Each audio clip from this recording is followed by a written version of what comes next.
Oi, gente querida e amiga do canal Paz e Bem, da Pós TV 247. Estou aqui, sou Mauro Lopes, com essa imagem maravilhosa, maravilhosa. Vou colocar ela na tela inteira de novo para vocês verem. Nós começamos hoje um encontro muito especial. Esta é uma imagem que resume muito o espírito do sufismo. O sufismo é a corrente mais mística do islamismo. E Faustino Teixeira preparou para nós um grande encontro. Nós vamos, na verdade, um grande encontro, não, 3 grandes encontros que nós teremos nas próximas semanas. Um grande amigo de Faustino, uma das maiores autoridades mundiais no sufismo, Pablo Beneito Arias, vai dar um mini curso para nós dentro do curso de espiritualidade de Faustino Teixeira. Esse curso do Faustino é um curso já histórico. Hoje é a 62ª aula do curso de espiritualidade de Faustino Teixeira. Teremos 3 aulas nesse mini curso com Pablo Beneito Arias sobre o sufismo e especificamente sobre um dos grandes do sufismo, Ibn Arabi. Pablo vai falar conosco direto de Múrcia, então é um encontro trilocal. Eu falo aqui de São Paulo, Faustino de Juiz de Fora, e Pablo vai falar com a gente de Múrcia, na Espanha. Pablo nasceu em Valência em 1965, é um menino ainda, um menino. E, de fato, as suas obras são reconhecidas mundialmente como uma autoridade no sufismo. Ele foi professor titular, para que vocês tenham uma ideia, na área de estudos árabes e islâmicos na Universidade de Sevilha, professor convidado na Sorbonne, na Universidade de Quioto, na Universidade Federal de Juiz de Fora. Essa história Faustino e Pablo contam para nós depois, na Escola de Tradutores de Toledo, e atualmente é professor na Universidade de Múrcia, de onde ele falará conosco. Linda imagem, né, gente? Linda imagem, mas mais bonita do que essa imagem é a presença de Faustino Teixeira e Pablo Beneito Arias entre nós. Faustino, Pablo, que alegria grande de ter vocês aqui, muito grande. Uma alegria enorme. Você vê a figura do Pablo, a gente já fica acanhado, né? Porque... Vou colocar ele na tela inteira aqui. Um grande prazer. Boa tarde. Estar aqui com vocês. O Pablo é uma das grandes alegrias que aconteceram na minha vida, na minha trajetória, que me marcou muito, até hoje me influencia muito, uma delicadeza de pessoa. Já tive o prazer de estar na casa dele, não nessa, mas outra casa. Agora ele mudou de casa, mas eu pude conhecer Múrcia, que é a cidade de Ibn Arabi, né? E passamos vários dias juntos, viajamos.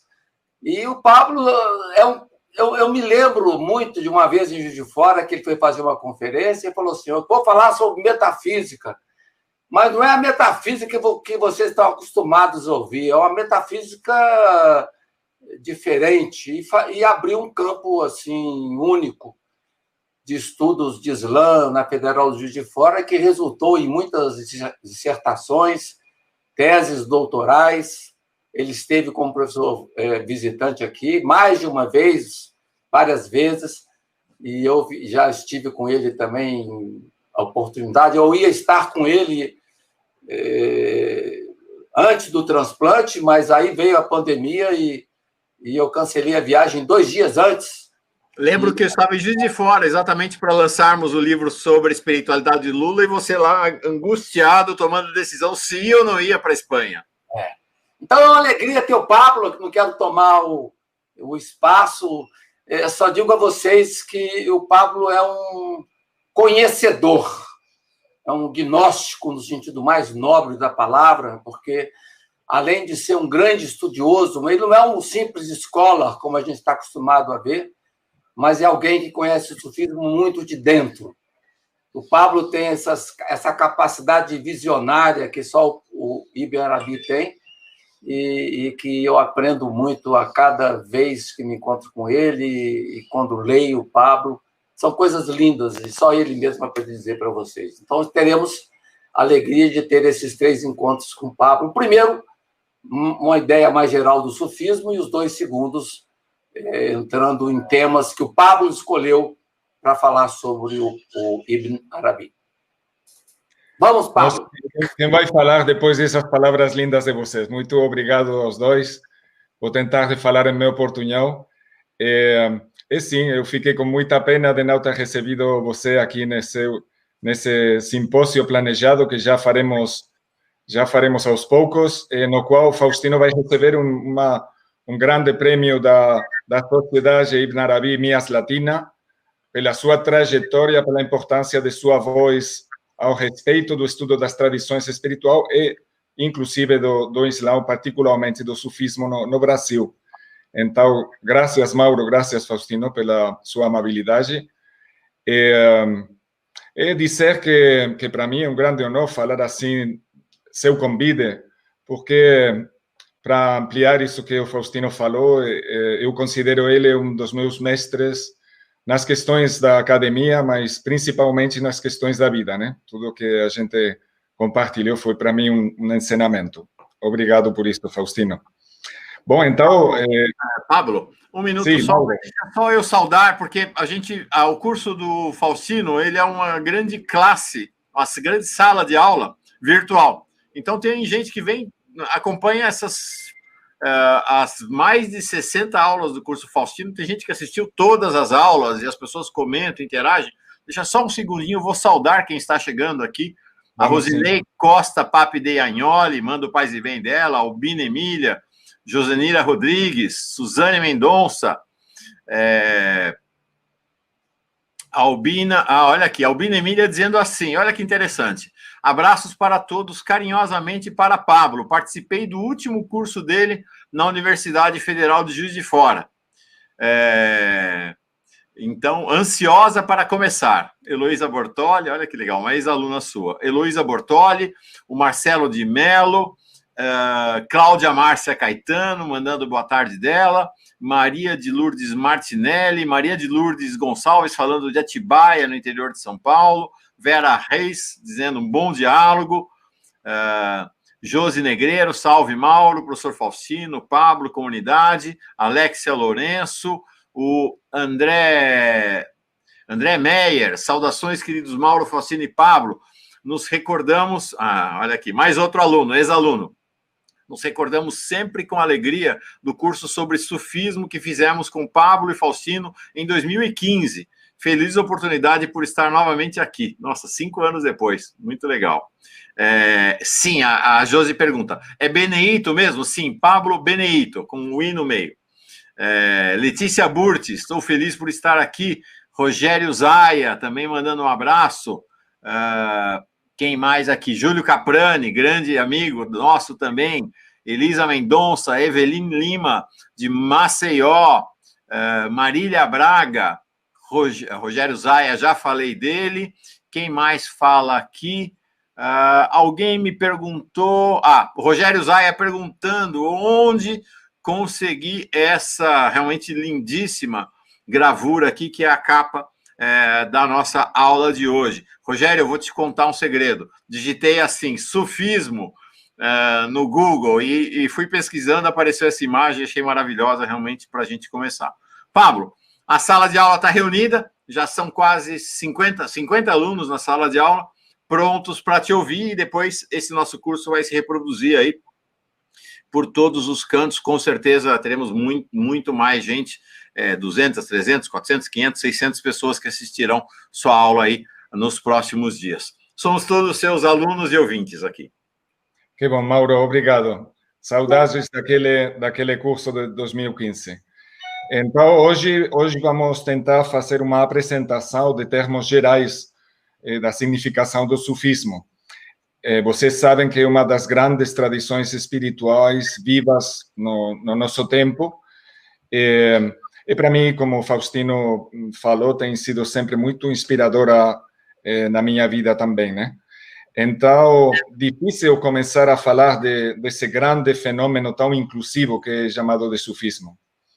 Olha que um dos grandes mestres dos primeiros séculos, o Shibli, já quando foi perguntado acerca da natureza do sufismo, já no seu tempo falou: o sufismo é uma realidade sem nome, é um nome sem realidade.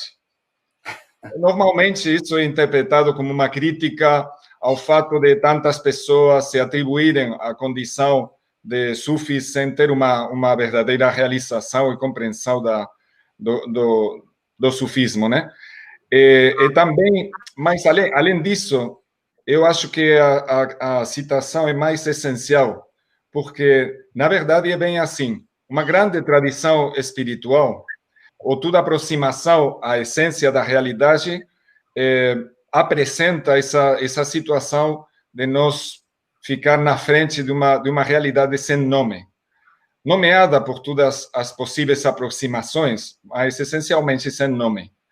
Então, o que é chamado de sufismo são múltiplas realidades de tantas experiências, de tantas grandes mestres, na especificidade deles ao longo do tempo, mas principalmente vamos tentar dar referências gerais, essenciais, do que o sufismo significa de um ponto de vista mais essencial, sem dar tanta atenção ao desenvolvimento histórico.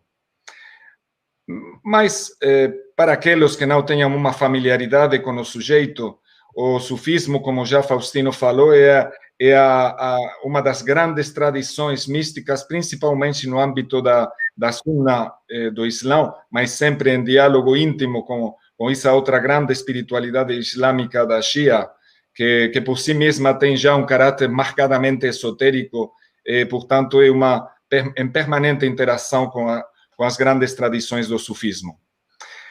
Agora, o sufismo emerge enquanto tal, conhecido assim com esse nome, um pouco depois da grande experiência da revelação corânica, a aparição histórica do profeta Muhammad, assim o advenimento do Islã, né, no século VII, e aos poucos vai começar esse processo de realização de uma espiritualidade mais íntima, mais enfocada na experiência da realidade, mais do que no discurso externo só.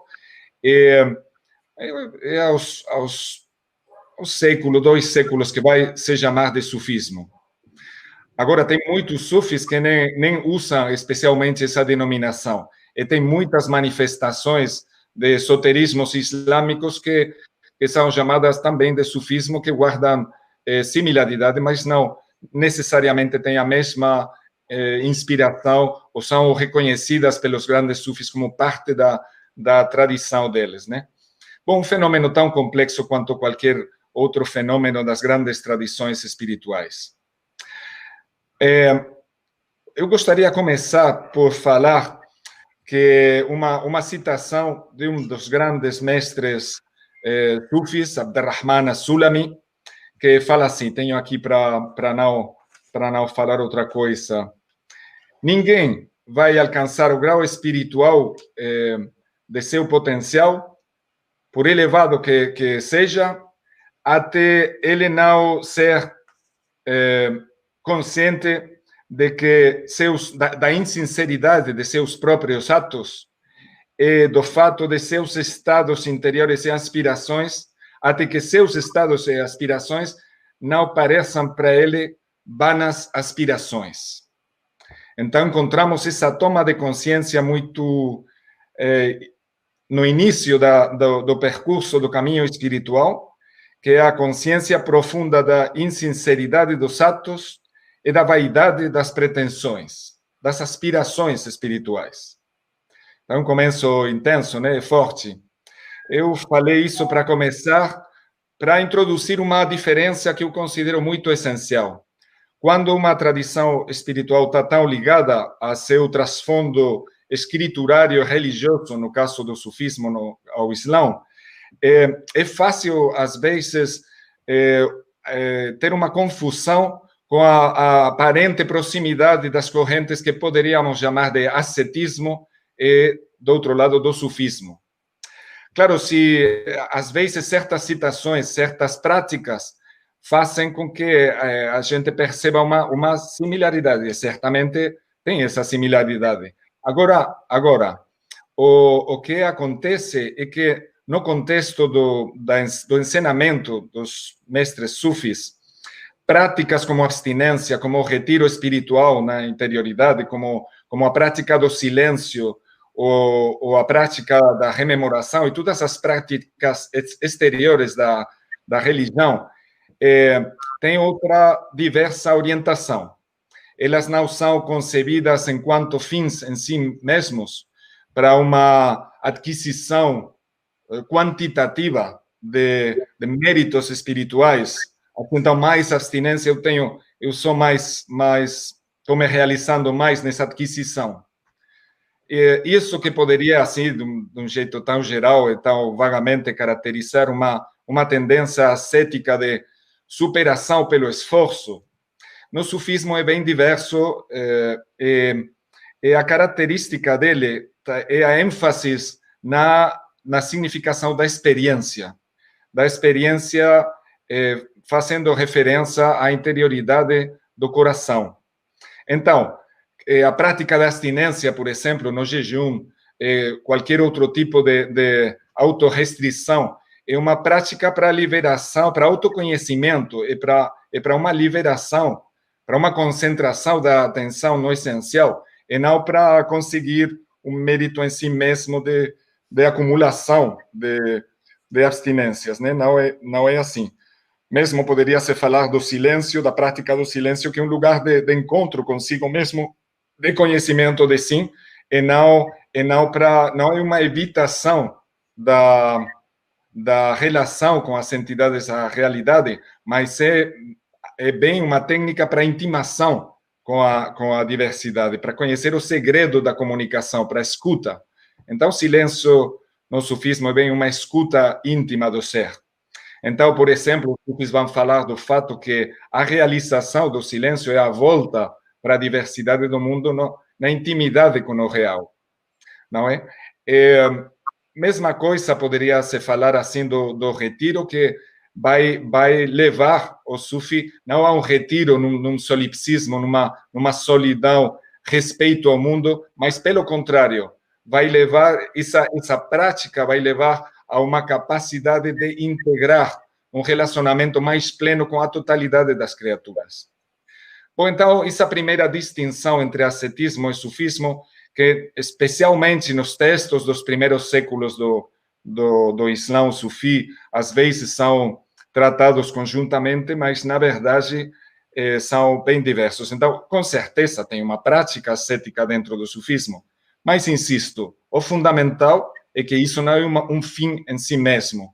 Então, o sufi vai tratar do silêncio e do deixamento do silêncio enquanto estação sucessiva. Vai tratar da abstinência e do abandono da abstinência, porque o sentido para eles do caminho é precisamente isso, é um percurso que é sempre dinâmico.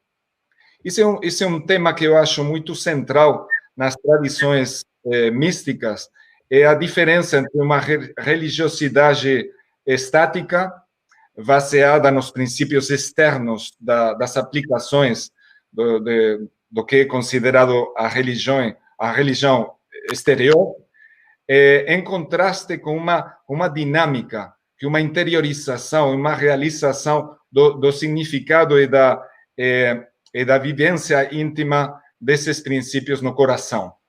Então, esse princípio dinâmico faz com que o sufi sempre se perceba a realidade perceba a sua percepção da realidade enquanto viagem. A viagem é uma situação muito importante, o sentido do caminho. Não tem uma repetição de formas mecânicas, mas, pelo contrário, tem sempre essa aspiração de se dirigir sempre mais adentro ao sentido íntimo das realidades. Aí temos esse ênfase que eu já falei, que é o ênfase da experiência, do sabor, da veracidade, da verdade de uma aproximação ao real. É também uma relativização muito grande dos limites da nossa consciência de nós e da nossa percepção. Como Sula me falou, enquanto a pessoa está identificada com seu eu separado, com um sentido de uma autonomia de si respeito à dinâmica do real, então essa pessoa está sujeita a todo o condicionamento próprio do velamento. Olha que tem esse hadith, essa tradição profética de Muhammad, que fala que Deus criou 70.000 véus de luz e de sombra. E que de não ser por esses véus, as luzes da faz divina aniquilariam as criaturas. Então, os sufis não tentam destruir aqueles velos ou ignorar aqueles velos, mas penetrar os segredos que cada um deles comporta, né? E nessa caminhada, a referência que complementa as referências exteriores é a experiência interior. Pois é, essa ênfase que vamos encontrar em qualquer grande tradição espiritual já caracteriza o sufismo no contexto do Islã de um jeito eminente, né? E onde que acontece esse sabor da veracidade da experiência? Isso acontece no centro fundamental para a tradição sufi, que é o coração, que é um sujeito tão querido para o nosso amigo Faustino, que já recebeu um estudo do professor Carlos Frederico Barbosa de Souza, editado aí em Paulinas, né, em São Paulo. Essa experiência do coração, que tem como referencial corânico, como símbolo, essa expressão do taqallub al-qulub, o giro, a inversão, a volta dos corações. Esse movimento circular do coração, que é representado por essa imagem tão linda que o Mauro nos mostrou, do derviche giróvago, assim, nesse movimento circular. Bom, assim mesmo é concebido o coração na tradição sufi, no sentido da capacidade dele de nesse movimento circular, se harmonizar com a manifestação da criatividade divina enquanto circularidade. Então, o coração é simbolicamente associado ao ponto do centro do círculo da existência. E por esse movimento, desde a circunferência até a centralidade do ponto interior, do centro do círculo, que é representado o movimento dessa experiência da consciência não condicionada, né? Enquanto estamos nesse movimento circular da manifestação, a consciência está separada da sua origem. Mas então, o coração do sufi vai ter sempre essa concentração no centro, que vai levar a uma realização essencial de todas as possibilidades do ser. Bom, então, entre os grandes precedentes dessa simbolização do coração, podemos ler, por exemplo, o grande tratado de An-Nuri al-Baghdadi, de Bagdad, As Moradas dos Corações, grande livro a respeito dessas sucessivas realizações dos graus do coração, considerado desde várias perspectivas. O mais importante é essa centralidade na caminhada do Sufi, que vai sempre referir toda a experiência do inteligível e do sensível a essa centralidade da unificação dos contrários no coração. É uma realização, então, dos princípios maiores do sufismo, de tanta tradição espiritual, né, que são a unidade no seu mistério e a realização do amor. Agora, esse coração, esse amor ao qual estamos fazendo referência, não são concebidos enquanto experiências do sentimentalismo, mas são centros do mais autoconhecimento, né? Dessa união de contrários, o coração aqui não é só um órgão de percepção, mas é também a mesma dimensão, o mesmo mundo em que o conhecimento acontece, em que o encontro que possibilita a experiência do amor tem o seu lugar. Então, coração concebido na sua mais ampla dimensão. Eu gosto de pensar nessa frase do Attar de Nishapur, o autor da Linguagem dos Pássaros, né? Que livro lindo, que ele falava que, comparando o coração a um leão, falava que se o coração está desperto, tudo ser está desperto. E que o verdadeiro leão é aquele que faz pedaços a gaiola dele. Então, a pessoa, o planejamento assim que o Sulami nos tem feito, da nossa consciência, da nossa insinceridade, da vaidade da nossa aspiração, é muito profundo, porque enquanto a pessoa está tentando, no planteamento do sufismo tradicional, fazer esse caminho desde a identificação com o eu completamente condicionado e limitado à sua própria percepção, essa andadura não fica nem possível. E aqui é onde a pessoa está fechada na sua autorrestrição. E pela superação, pela destruição dessa restrição, que ele vai poder ter uma experiência autêntica do real. Mas primeiro vem essa consciência. Então, Sulema escreveu essa Risala al-Malamatiya, a epístola dos mestres da autocensura, né? da consciência profunda que leva a negar toda identificação limitada ao eu autônomo. Bom, então, naturalmente, nessa progressão, através das moradas espirituais simbólicas, vai ter muitos estados, muitas perspectivas, mas o caminho só começa quando a pessoa, desse ponto de vista da consciência de negação, da consciência da falsidade da própria aspiração, aí começa a caminhada.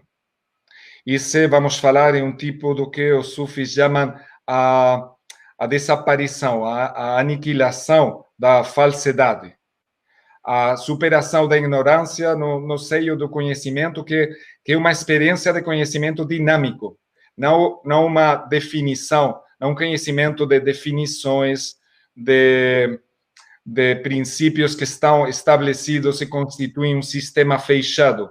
Não, é uma experiência da atualidade do conhecimento na inspiração do coração.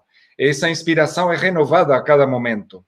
Então, não tem como fixar os modos de conhecimento num discurso fechado, numa representação de Deus, de sim, da verdade, que não seja essa presença da consciência no instante da percepção do coração. Então, uma percepção que primeiro é liberada do véu da identificação com o eu limitado. E vocês pensarão, bom, mas o eu é limitado assim por definição? Sim, mas misteriosamente o nosso princípio individual, na sua expressão, que é chamada coração, segundo os sufis, participa da natureza essencial do que é chamado homem universal. Já em Barrajan de Sevilha, tantos outros falaram al-Insan al-Kulli, o que Ibn Arabi, como depois a gente verá, é chamado de Insan Kamil, o ser humano perfeito, completo. Então, mesmo que por nossas limitações fiquemos apegados aos limites e as restrições da nossa consciência limitada do eu, e a nossa identificação com isso, mesmo assim, a natureza essencial do nosso coração, o nosso ser essencial, está necessariamente ligado à essência da forma humana original, que não é outra, segundo a tradição sufi, que a própria forma divina. Então, a intenção dos sufis na última plena realização, a restauração desse teomorfismo original do ser humano. E por essa participação na essência da realidade, que o homem liberado da identificação com os seus limites imaginados pode alcançar o grau de realização que a ele corresponde. Mas qualquer ato que é feito desde uma perspectiva de aquisição de mérito espiritual, de crescimento no contexto de construir um ego ainda mais lindo do que já é, né? Qualquer aspiração desse tipo na verdade, para eles, no contexto do sufismo tradicional, é um véu. Então, aqui aparece uma questão muito, muito importante no sufismo, que é esse aspecto definitório dele, que é a necessidade da iniciação. Quer dizer, uma pessoa sozinha, identificada com seu eu ignorante, não tem os meios para se liberar dessa situação, porque todo aquilo que pode conceber é só uma construção dos seus próprios limites, uma reconstrução de isso mesmo que é a separação ao respeito da consciência do real. Paulo, sim, só uma dúvida, talvez ajudasse o pessoal duas coisinhas interessantes antes de você falar da relação com o mestre. Uma é a distinção clara, que você é um grande especialista, entre exoterismo e esoterismo. E a outra é essa importância da presença dos véus. E aqui eu queria recordar a presença da Vitória, estudiosa dos Malamates, né? Que são aqueles que querem manter o véu presente diante de todos e não deixar com que sua devoção transpareça para os outros, mas fique só entre ele e Deus. São duas coisas que eu acho que são importantes, e há pouco tempo, numa conversa com o Pondé, em outra live, o Pondé falou para mim que ele se considera um malamate. E para os outros ele é um agnóstico, um ateu. E eu acho que, como você é um grande estudioso disso, eu gostaria de ouvir as suas impressões sobre isso. Bom, é você que poderia bem falar dessas questões, mas certamente estamos falando assim no âmbito do esoterismo, né? Um esoterismo não concebido como a prática de ciências estranhas fechadas e não abertas para outros, mas esoterismo no sentido da consciência de que a experiência espiritual vem da interioridade para a exterioridade, não o inverso, não da exterioridade para a interioridade. Agora, o esoterismo, com seu centro na interioridade, compreende a exterioridade. Então, tem em conta o mundo de referências simbólicas e tradicionais do esoterismo é o mesmo mundo que o exoterismo, que é a prática externa dos aspectos da tradição que são praticados normalmente numa religião. Então, as pessoas vão praticar exotericamente a oração, por exemplo, os pilares do Islã, né?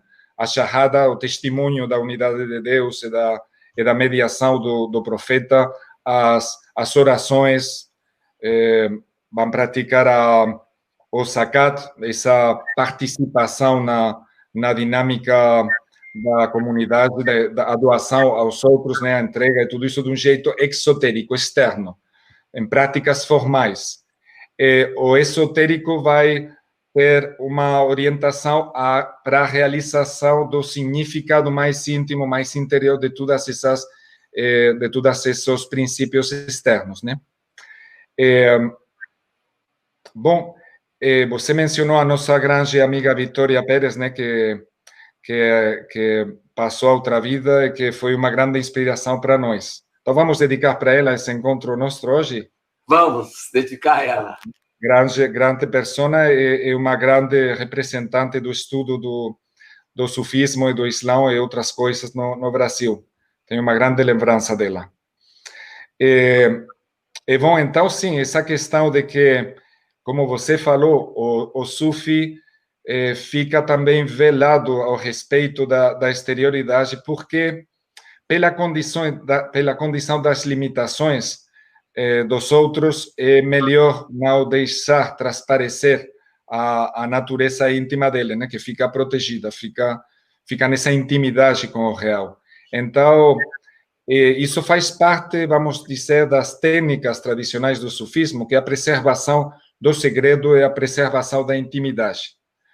Porque justamente a ênfase é nessa intimidade com o real. E isso é uma relação no domínio esotérico, isso é uma relação íntima e pessoal, dialógica com Deus, enquanto ele se apresenta no mundo da manifestação de um jeito pessoal, com atributos positivos, que são os seus nomes, no caso da tradição sufi, os nomes divinos da tradição islâmica, né? Então, ele vai se apresentar na consciência íntima e no coração do sufi pela manifestação dos efeitos de seus nomes. Parte dessa experiência pertence à intimidade do contemplativo. Então, não é para ser compartilhada. Então, você falou muito bem, né, que é importante lembrar que tem todos esses mestres que ficam fazendo o trabalho interior e o trabalho social também deles de um jeito não conhecido, no anonimato mesmo. Então, aspecto interessante, esse da relação ambivalente com o véu, que, olha só que também é falado que o homem, o ser humano, né, é o véu de Deus. O véu no sentido de que estás ocultando e ao mesmo tempo manifestando a própria natureza divina no coração dele, né? Bom, nesse ponto, eu acho que é interessante falar para a audiência que os sufis nos textos tradicionais gostam de fazer uma exposição do sufismo enquanto numa simbolização de 3 esferas, que eles chamam de Sharia, Tariqa e Hakika. Quer dizer, Sharia, que é normalmente traduzido como lei, que são os princípios fundamentais da realidade, né? Que Shara é revelação e caminho, então são os princípios e o caminho da manifestação. Então, esse é um nível que vamos falar que é mais exterior e que normalmente compreendido enquanto domínio da realização também do exoterismo, que o exoterismo opera nesse nível das referências manifestadas externas da tradição. Depois tem uma esfera mais interior, que é aquela da tariqa, da irmandade, da relação justamente com o que eu ia falar, que é a iniciação, que é o caminho na companhia do mestre, dos companheiros, numa situação de iniciação espiritual. E depois, no mais interior, correspondendo, seja representado como um círculo, num sentido, ou como o ponto central da roda, temos a hakika, a realidade essencial. Tradicionalmente, no sufismo, é considerado que essa hakika, esse centro, é o eixo também da confluência de todas as tradições espirituais representadas numa roda, na sua realização espiritual última, vão confluir nessa única verdade que é o princípio de todas as diversas manifestações nos diversos exoterismos das religiões. Mas voltando à especificidade do sufismo, temos esse primeiro nível da Sharia, das referências espirituais e simbólicas externas, fundamentais porque elas provêm no mundo escriturário e no mundo da profecia os referenciais simbólicos da caminhada espiritual. E depois temos esse nível do caminho em si mesmo, da prática e da experiência desse percurso. Então, o que eu estava a falar é que essa iniciação para uma realização esotérica da interioridade desses princípios exteriores é considerada fundamental no sufismo. Fala-se que o essencial, desde o começo da manifestação dessa experiência sufi no Islã, é a sohba, a companhia, o fato de ter uma relação de proximidade com um mestre espiritual. E por que a figura do mestre, seja homem ou mulher, por que é tão importante assim? Não é possível por si mesmo fazer esse contato? Bom, então os sufis falam que sim, tem aquela experiência paralela, especial, daqueles que fazem uma direta conexão com a inspiração procedente diretamente da presença divina e do mundo do mistério, sem outra mediação que a própria tradição viva. Então, esse é um conhecimento inspirado que alguns seres especiais podem ter em si mesmos. Mas, para a generalidade das pessoas, o que os sufis indicam é que a mediação da transmissão da experiência é fundamental. Eles sempre vão ligar a sua experiência no seu contexto e no seu tempo a uma linhagem que vai se remontar até a pessoa do profeta, seja pela mediação dos seus companheiros, o Ali, o Abu Bakr, mas sempre lembrando também que essa realização especial, inspirada na profecia e na figura do profeta, ao mesmo tempo vai se remontar à origem mesma do homem, à figura do Adão, ao homem primordial. Então, é uma constante, vamos falar que a essência do sufismo é uma constante da humanidade em todas as suas expressões, em todo o tempo. Isso está, sim, bem implícito no sufismo. Sim, Faustino. Uma coisa que você disse uma vez para mim, que eu nunca mais me esqueci, é importantíssimo para mim, inclusive para justificar o valor de um mestre. Você falava para mim, o importante do mestre não é o que ele fala ou o que ele escreve, os livros, mas é a sua presença. O que é isso, Pablo? Pois é, eu acho que eles apontam justamente aí a questão essencial da presença. Porque, olha só, como aquela pessoa que ainda está identificada com seu próprio condicionamento, então está se representando ao real na forma da sua própria crença limitada, tem expectativas do que quer conseguir na sua caminhada, que são expressões da sua limitação. Então, como é que ele vai se liberar das suas limitações, no seio das limitações?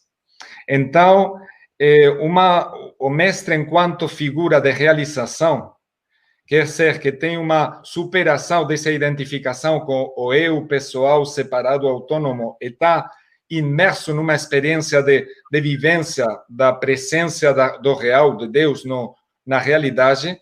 Então, tem uma doble visão, tem uma visão das coisas separadas enquanto multiplicidade, mas tem, ao mesmo tempo, uma visão interna da unidade essencial das coisas, nos seus princípios e na sua manifestação. Essa experiência dessa unidade, que não é, eu acho, considerada imitável, que é uma coisa que não pode ser imitada, porque não tem uma forma definida, só tem aquela intensidade de uma presença viva na atualidade dessa pessoa que representa essa experiência. Então, o mestre, nesse grau do qual estamos falando, né? Não mestre de princípios exotéricos, não mestre de princípios de experiências ascéticas, não mestre de familiarização com termos do sufismo, mas um verdadeiro mestre espiritual no seio do sufismo seria aquele que transmite a seus discípulos com a sua própria presença, com a sua própria atualidade. Eles falam que é uma transmissão de coração a coração. Então, aqui não é uma questão de erudição, de transmissão formal, não é uma coisa que possa ser reproduzida, repetida, está mesmo no segredo da intimidade dessa presença. Então, quando os grandes sufis são perguntados como é que é um mestre, quais são as características de um mestre, finalmente a grande caracterização que eles falam é que um mestre não tem caráter algum, não tem caracterização alguma. E aí que você pode perceber a natureza da sua presença, no fato dele não ser dependente da forma de um eu estabelecido, fixo, reconhecível, mas por causa dessa liberação na experiência dele, pelo fato de habitar a intimidade do real, a sua presença imediatamente, sem forma, transmite essa conexão da manifestação com seus princípios internos. Então, poderíamos falar que, por exemplo, tem distinções de mestres que ensinam mais através dos atos, mas quer dizer, através do que as pessoas percebem enquanto ação.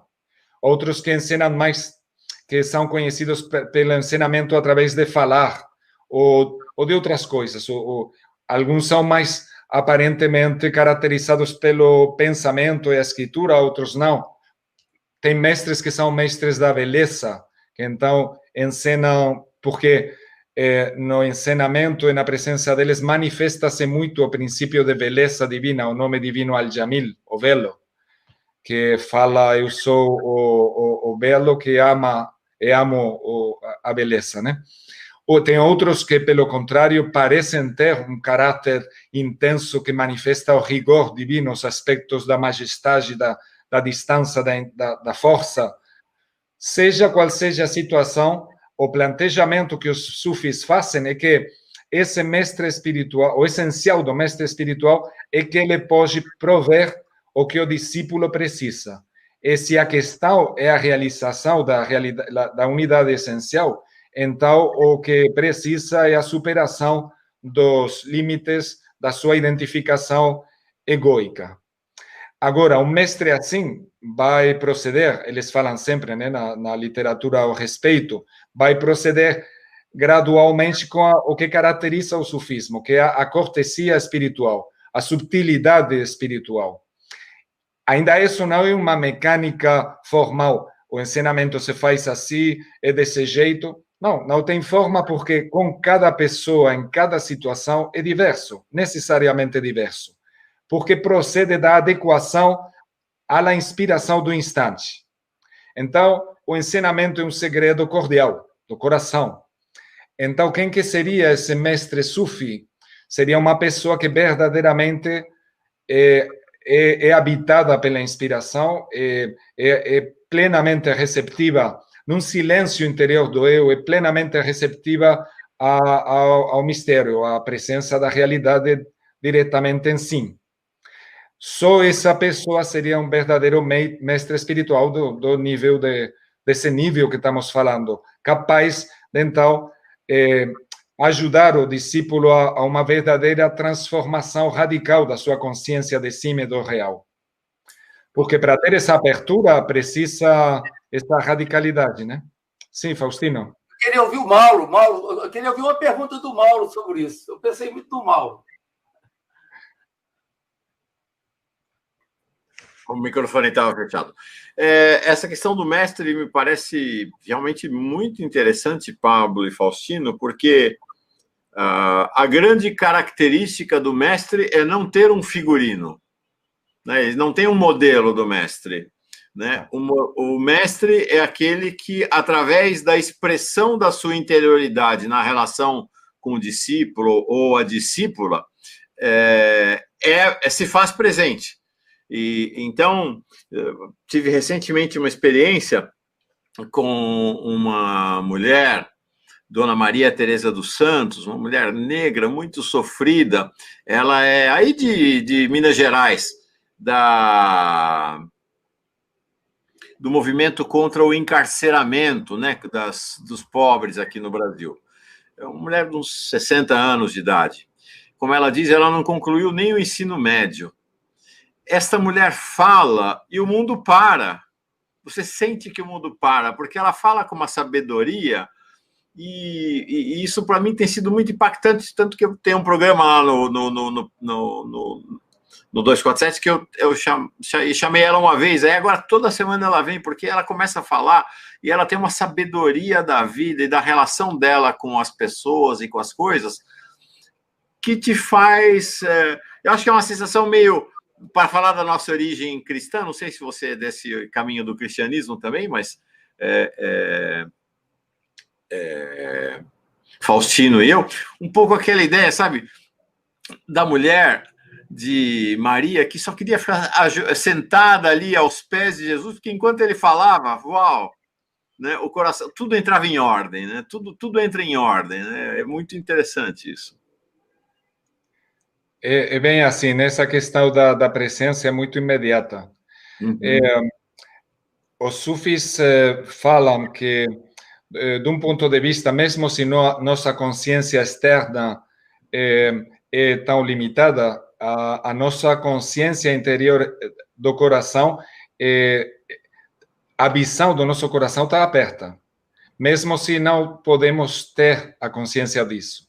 Então, quando estamos na presença de uma pessoa que tem uma realização qualitativa, de uma aproximação à intimidade do real, isso é perceptível, imediata, é uma transmissão direta. Então, o que os sufis propõem, e não só os sufis, né? Eu acho que qualquer contexto de realização espiritual das grandes tradições implica esse contágio, essa participação dessa intuição do ser, dessa presença, através da experiência do ser no outro também, na mediação do outro que libera dos limites da imagem que temos de nós mesmos, né?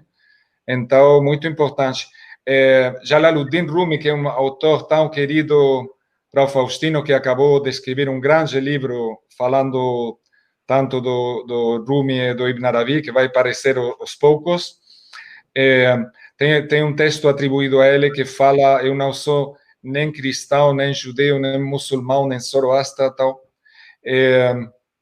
Eu já escrevi alguma vez que, pessoalmente, fazendo um eco com isso, eu falei: eu sou judeu, cristão e muçulmano. Bom, porque uma coisa que eu aprendi dos sufis é esse sentido de inclusão de todas as tradições na orientação de uma realização íntima da realidade. Uma caminhada excluente, uma caminhada que não tem consciência de que os próprios referenciais do caminho e das tradições estão todos interconectados, que não tem uma tradição aislada, que não esteja em contato íntimo com toda a grande tradição da humanidade. A gente pode ver isso nas línguas, hoje na intercomunicação, na própria natureza do nosso ADN, né? Quer dizer que a experiência do espírito tem uma comunidade para a humanidade inteira. Então, o sufismo é uma das correntes que expressa isso com muita intensidade. Já o Hallaj é conhecido por isso. E olha só essa frase, né, Faustino, tão conhecida dele, que ele chegou a falar assim, falou do segredo, quando ele formulou aquela frase conhecida, Ana al-Haq, eu sou a verdade, quer dizer, eu sou a realidade, que naturalmente tem também reminiscências cristãs, né?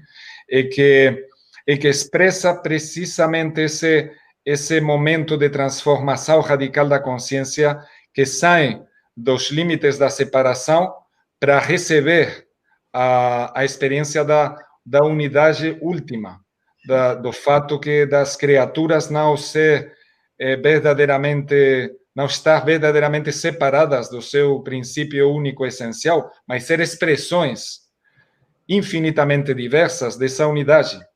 Então, para aqueles que caminham no sentido da unidade, o amor, que é um amor inclusivo, que é a compaixão e a compreensão da natureza de todas as coisas diversas, é um princípio natural. Então, olha aí que a questão da identidade aqui é bem interessante, porque nessa confluência, desde a Sharia, através da Tariqa, que é essa caminhada na iniciação, para chegar a esse centro da Hakika, da realidade essencial, aí tem uma confluência das das crenças, porque elas vão confluir no essencial, que é essa verdade que gera e possibilita toda a diversidade. Então, bom, sim, quando tem a graça de ficar perto de pessoas que têm uma proximidade com esse centro da realidade, isso é perceptível, né? Mesmo se ficamos distanciados com 1000 véus, essa proximidade é como uma luz resplandecente, né? Interessante, Pablo, aqui o Luiz Alexandre Ferreira Gomes lembrou essa figura que, para mim, sempre foi muito bonita, né? Na minha viagem à Turquia, eu senti, trouxe até um símbolo aqui para minha casa, do Nasruddin, né? Quer dizer, o mestre pode aparecer para alguns como um anedótico, como uma pessoa que nos leva às mais estranhas interrogações sobre o ser, né? Um exemplo quer dizer, o mestre pode manifestar-se de diferentes maneiras, né? O Nasruddin, para mim, por exemplo, é um mestre também.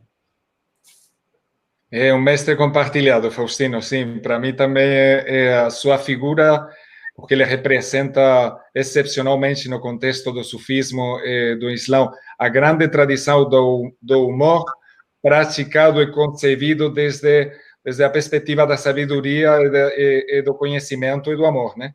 O humor é tão importante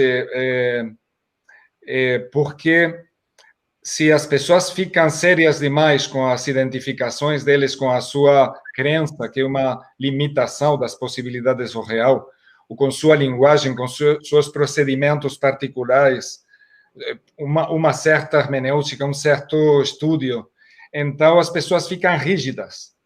E essa rigidez é o oposto desse dinamismo espiritual do qual eu falei no sufismo. Então, os sufis usam muito conscientemente o humor nos contextos deles na evitação dessa rigidez, desse anquilosamento que é uma tendência clássica dos exoterismos. O esoterismo, enquanto se volta um código legal, estabelece um distanciamento entre a experiência íntima e o mistério, fica na dor e na frustração desse distanciamento, dessa impossibilidade de comunicação com o princípio, então fica sem graça, literalmente, nos dois sentidos, sem graça divina e sem humor. Eu acho que um contexto onde as pessoas perderam o humor é um contexto de ignorância, de rigidez, onde não tem esse fluxo dinâmico da presença do conhecimento. Porque um conhecimento que não está regido pelo coração, do ponto de vista do sufismo, não é conhecimento, é um obstáculo. Então, é mais uma questão de identificação, por exemplo, com o nível do discurso. Então, os sufis praticam certo tipo de discurso quando ele é adequado ao grau da experiência, à modalidade da experiência do caminhante. Agora, isso vai mudar. Ele vai ter que deixar isso. Ao deixar isso, isso não é fácil. Implica também uma dificuldade, um obstáculo, uma dor de abandonar um lugar de conforto, né? Aí o humor é fundamental para flexibilizar nessas situações. Já presenciei situações lembro, por exemplo, na Turquia, tinha um contexto onde um mestre, de repente, tinha situações de prática muito devota, muito concentrada, muito séria, e aos prontos eles estavam falando historinhas do Nasruddin, todas as pessoas rindo. Mas não é uma piada assim, sem orientação. Se um sufi fala para você uma piada do Nasruddin, está mostrando para você um espelho. Então, esse humor é uma técnica de liberação das tensões, mas também uma técnica psicológica de espelho do lugar onde você está se encontrando e do modo de sair desse lugar de limitação. Então, vamos falar que tem uma grande tradição de humor consciente no sufismo, que é de uma extraordinária beleza. Outra coisa, Pablo, que eu acho linda em você, nas suas falas, E é uma palavra que a gente não usa muito, em geral, a palavra cortesia, né? Eu aprendi com o sufismo a cortesia, e quando você fala hoje, você falou, a cortesia espiritual, isso é uma das coisas mais lindas que pode ter, né? Você recuperar a cortesia num mundo tão difícil como o que nós vivemos, né? Vivemos uma experiência quase de fim de mundo, né? E você tem grupos que se reúnem no mundo inteiro e que tem como centro da sua experiência a cortesia espiritual. Isso é lindo, né? Certamente. O termo técnico na tradição sufi é adab. E o adab tem um colega italiano, Luca Patrizzi, que eu recomendo muito ler ao respeito do adab, né? Que ele já trabalhou muito esse tema aqui de uma extraordinária beleza.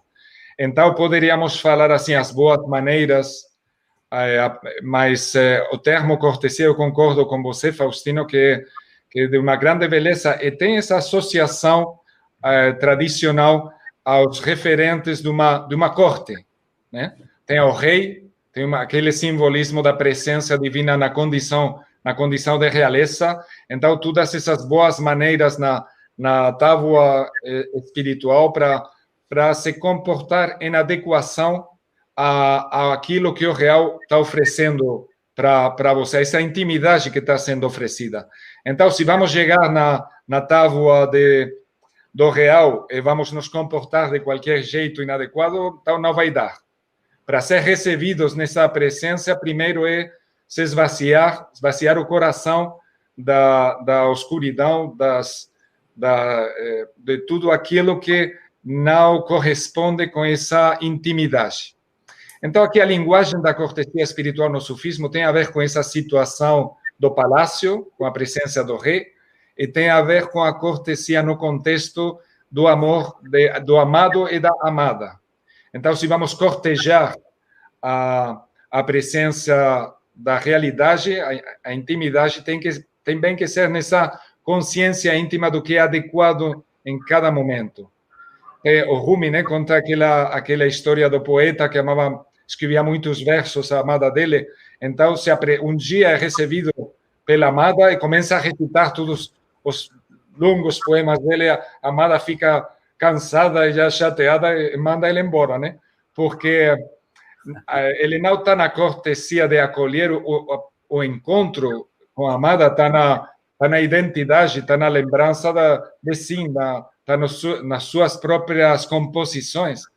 E não está na presença, que é o momento de escuta da amada que está aí, né? Não está só na nostalgia dele expressada nos versos. Imagina interessante para falar dessa cortesia. Agora, isso é muito característico da espiritualidade dinâmica, porque justamente pode ter normas de que é adequado numa mesa educada, né? Você chega e tem uma cortesia geral, uns referenciais de como é que é cortês comer nessa mesa, num contexto cultural, num tempo determinado, porque isso muda. Agora, esses referenciais externos mudam. E, de qualquer jeito, o que acontece é que, de repente, a jarra do vinho caiu. Então, aí tem uma resposta que é imediata e que deve ser adequada a uma situação nova, insólita, que não é só como você usa as formas externas, mas que precisa de uma imediatez da presença, da consciência. É nesse terreno que o sufismo é tão fértil. Então, tanta vez escutamos sentenças e frases, ensinamentos dos sufis que parecem até contrários a uma prática normal da religião ou da espiritualidade, porque eles são paradoxais, para nos ensinar uma flexibilidade e uma abertura ao momento sem uma fixação com o condicionamento do ensinamento geral. Tá bom, os referenciais gerais são isso aqui formalmente, mas se você, numa situação de intimidade espiritual, ficar fichado nas formalidades da cortesia exterior, então você não tem verdadeira cortesia, não pode desenvolver intimidade. Não é? Duas coisas que eu quero ainda colocar para você, que eu acho tão bonitas, que também conversamos muito já, nós dois, sobre isso. Uma é que você falava que às vezes você pensa que está preparado e não está. Como os 30 pássaros que vão em direção a Zimurg, né? Agora estão falando que não é masculino, mas é uma presença feminina, né, da Zimurg. E os 30 pássaros que chegam lá, apesar de atravessarem os 7 vales, não estão preparados para poder acessar o real, né? Isso é uma. E a outra é da Laila, que quando há a oportunidade de abraçar o Majnun, ela para. Você fala que é uma das páginas que você acha mais lindo de toda a mística sufi, né? Quando ela chega perto do Majnun, ela fala: não, daqui eu não posso passar, porque os amantes só podem ser felizes, né, quando estão distantes. O véu permanece na intimidade, né? Pois é, duas grandes expressões simbólicas, né, desse grande mestre sufi, o Attar, né? Então, ao respeito da primeira, eu verdadeiramente lembro muito dessa imagem tão intensa, depois dos pássaros começarem a viagem deles, apesar de todos os obstáculos, depois deles atravessarem os 7 vales do caminho, incluindo o Vale do Amor, e depois deles se sentirem completamente destruídos, perdidos, uma nada, já não tem nem, como é que chama isso, plumas, como é que diz em português? Penas. Sim, já sem penas, já achando que perderam tudo, que já não tem nem aspiração, já não se sentem mais identificados com os atos, nem sequer com o percurso do caminho. Então, nessa aparência de perda, que é uma expressão do faná, da completa aniquilação da representação de Sim, é precisamente aí que eles chegam no salão da presença do Simurg. É aí que eles descobrem que eles, juntos, são o Simurg, que é 30 pássaros, né? É que são eles. Mas eles só podem ter essa realização essencial depois dessa destruição do condicionamento deles. Essa é uma expressão muito importante. Mas depois tem também outro aspecto do retorno à multiplicidade. Aí eles saíram da multiplicidade para a realização da unidade essencial.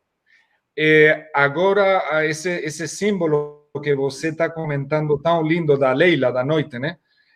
O louco de amor por ela, eu acho que é uma expressão também do movimento inverso de retorno às criaturas, o retorno à multiplicidade. Quer dizer,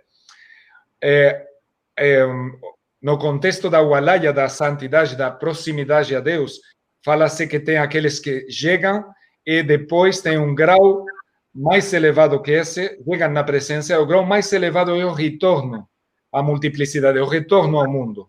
Exemplo mesmo seria o profeta do Islã, né? Então, é nesse retorno que implica também que aquele segredo dos véus que eu falei, que Deus criou 70.000 véus, e não é uma questão de destruir os véus, mas é uma questão de voltar para essa função, que é a função do ser humano, que é o seu estatuto de véu, o seu estatuto de ser a mediação da manifestação e da consciência da unidade na multiplicidade. Quer dizer que o respeito à natureza do véu também é aqui essencial. Então, o amor não é só no encontro, na intimidade com a unidade essencial, mas também no encontro da essência em todas as suas manifestações, em todas as manifestações da existência. Com respeito amoroso à realidade e à necessidade de cada ser. Aí é a instrução da cortesia espiritual do profeta do Islã, que fala, concede, otorga a cada ser o direito dele, que é também a consideração da sua realidade, da sua natureza. E isso é uma cortesia universal. Então, tem uma cortesia espiritual da caminhada até a intimidade da unidade, e essa cortesia implica uma cortesia com cada ser da existência. Porque, na verdade, os seres assim são concebidos todos enquanto expressões de Deus mesmo, da realidade. Uhum. Eles são e não são a realidade. Isso que os pássaros descobrem também nessa presença. Então, parte da cortesia do encontro amoroso de Leila e Majnun é também manter o estatuto da distância. Uhum. Porque essa é a distância que é o processo criativo da própria criatividade divina, né? Então, esse mistério da unidade é a ambivalência da nossa vivência da unidade na multiplicidade. Tashbir e Tanzir, né? Tashbir, Tanzir. Olha que você fala um maravilhindo. O tasbih, né, que é a consciência, que é a incomparabilidade, a prática da consciência da incomparabilidade, é o tasbih, que é a consciência da similaridade.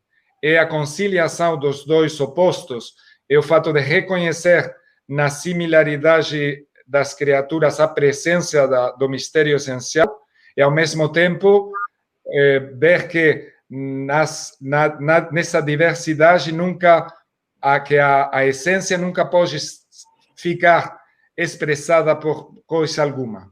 Uhum. Transcende toda a determinação. Agora, o que os sufis propõem é que essa transcendência também transcende a limitação de não ser expressada nas determinações. Quer dizer, que o fato da essência se manifestar em todas as concreções é também uma particularidade da sua absoluta transcendência. Isso que é a unidade do Tanzih e do Tashbih. Se com essa doble percepção que eu falei das grandes pessoas de realização, segundo os sufis, então a unidade é percebida em todas as coisas e todas as coisas ao mesmo tempo são percebidas enquanto expressões plenas, essenciais da unidade. Beleza. Fantástico. Maravilha. Essa foi a primeiro encontro dos três, não é isso? Sim. Esse foi o primeiro, né? Porque já estamos na hora, estou a ver. Sim. Até passamos um pouco, mas estava tão maravilhoso aqui que não tinha razão nenhuma para encerrar antes da hora. Eu separei aqui, porque essa aula, então, foi dedicada... nada aqui foi combinado antes, tá, gente? A aula, no meio da aula, resolveu-se que ela seria dedicada a Vitória Pérez de Oliveira. E aí, então, eu separei aqui como referência, já tinha colocado aqui na tela, a dissertação de mestrado dela, que está disponível na internet, O Caminho do Silêncio, um estudo do Grupo Sufi, de 1991. Foi orientada por Carlos Rodrigues Brandão. Ah, maravilha. E separei também aqui algo que ela fez em conjunto com o mestre Faustino Teixeira, nesse livro organizado por Faustino em 2004, No Limiar do Mistério, Mística e Religião. O Pablo também está nesse livro. Ah, o Pablo também está nesse livro? Não sabia? Maravilha. O Pablo falou sobre exoterismo e esoterismo nesse livro. Foi o tema que você levantou para hoje, está no livro, e a Vitória compareceu com este artigo sobre como se fala, Faustino, Rabia al... Isso aí é o Pablo que vai falar no ar. Rabia al-Adawi? Sim, você está falando muito bem. Rabia al-Adawiya. A presença da mulher e do feminino na mística sufi. Fiquei já interessadíssimo só com o título da Vitória. Vitória que morreu precocemente num acidente de carro, é isso, né, Faustino? Sim. E ela é especialista nos malamates também, que é maravilhoso, né? Pablo, certamente, mesmo falando do Imerabi, ele vai falar um pouquinho dos malamates mais à frente também, né? Ou então fazemos uma quarta aula, né, Faustino? Todo mundo muito maravilhado com sua aula aqui, viu, Pablo? Realmente muito maravilhado, muitos comentários. Aqui o Luiz Alexandre Ferreira Gomes dizendo que no Relatos de um Peregrino Russo ele sente uma visível influência sufi. Uma confluência, sem dúvida. Sim, uma convergência, né? Bonita. Bom, as pessoas realmente muito encantadas com tua aula e vamos esperar a quarta-feira que vem. O português é maravilhoso, fantástico. Imagina. E agora, no fim da aula, o Pablo é ou não é bonito? Meu Faustino, eu fico muito contente de ter esse encontro com vocês. Eu acho que o próximo encontro é dia 16, não é isso? Isso, próxima quarta-feira. Próxima quarta-feira. Aqui é uma semana nova, 16, isso mesmo.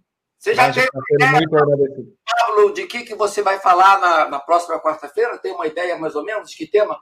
Olha, pois eu acho que para introduzir Ibn Arabi um tema muito importante e ao mesmo tempo diverso para falar de várias coisas é essa doutrina fundamental do Islã e do Sufismo, dele em particular, que são os nomes de Deus. O livro dele, Ibn Arabi, O Segredo dos Nomes de Deus, acabou de aparecer também na editorial Attar, muito bem editado pelo Sérgio Risac. Em português. Em português. Então, bom, eu vou começar a falar através dessa doutrina, né? E aí já vemos próximo encontro qual será o sujeito central da terceira sessão. Próxima aula nós entramos então efetivamente no estudo de Ibn Arabi, que é uma especialidade do Pablo Benedito. Deixa-me ver aqui.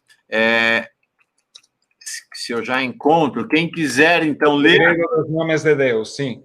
Porque hoje eu não falei, na verdade, dessa questão fundamental, central, que é o dhikr, que é a rememoração, que é a prática da lembrança, né, com as fórmulas de repetições de fórmulas tradicionais, de fórmulas corânicas e outras, e dos nomes de Deus especialmente. Então, esse vai ser um tema importante da próxima fala, sim. E aí, para quem quiser esse livro, acho que em português apareceu assim, O Segredo dos Nomes de Deus. Está aqui, já consegui pegar. Consegui. Já peguei a referência aqui. Então, gente, quem quiser se preparar para a próxima aula, está aqui Os Segredos no Nome de Deus, de Ibn Arabi, na Attar Editorial. Já está disponível aí, você consegue comprar, tá bom? Esse aqui é do Pablo, esse é do Pablo, mesmo livro. Essa é a versão espanhola original de anos atrás. Então, na versão portuguesa, melhoramos alguma coisa e tem um grande trabalho do Sérgio, sim.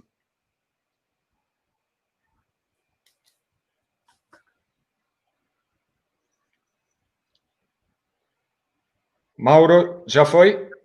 Não. Perdão. Porque eu não vejo a imagem. Às vezes eu saio para poder exatamente ficar colocando as legendas aqui para o pessoal. Um minutinho só. Então, aqui agora está a referência completa. Se você quiser comprar para a próxima aula, Ibn Arabi, O Segredo dos Nomes de Deus, pela Attar Editorial. Você tem participação, então, na edição brasileira também, Pablo? Bom, eu fiquei em contato com o editor, né, para correção, para supervisão. Levou tempo e ele fez um trabalho assim com muita consciência, com muita intenção. Então, ficou uma linda edição. Fico muito contente, sim. Maravilha. Mauro, a Attar Editorial é muito importante para o sufismo. Acho que é uma das editoras mais importantes. Publicou coisas lindas e está também traduzindo longamente, não sei quando sairá, o Al-Halaj, né? O Divan de Al-Halaj, com a presença do José Jorge de Carvalho, que é um grande estudioso do Islã também no Brasil, e que é professor de antropologia na Universidade de Brasília. Ele está traduzindo o Al-Halaj, porque nós não temos nada de Al-Halaj em português. Vai ser a primeira e vai ser pela Attar. Mas vamos ver se vai conseguir terminar. E outros livros importantes, mesmo do Rumi e do Attar, foram publicados por essa editora. E o Sérgio Risac, que foi de outras grandes tradições espirituais também, né? Chegou a ser namorado da Vitória Pérez. Olha só. Aí já entramos no fantástico. Conversas pessoais editoriais, maravilha. Nós, na verdade, já mencionamos a Attar Editorial no curso do Faustino, em todas as aulas dele, na aula do Rumi, na aula do Attar, efetivamente, a gente mencionou a editora, mais de uma vez já. A gente deu referências de livros da editora aqui. Então, tá bom. Muito obrigado, Pablo. Obrigado a você, Mauro, Faustino. Muito contente.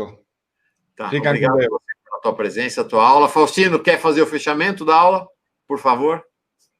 Não, só alegria, só comemorar a alegria de ter o Pablo conosco e o carinho e a cortesia espiritual que ele teve de logo acolher o meu convite, né? Fiquei muito feliz.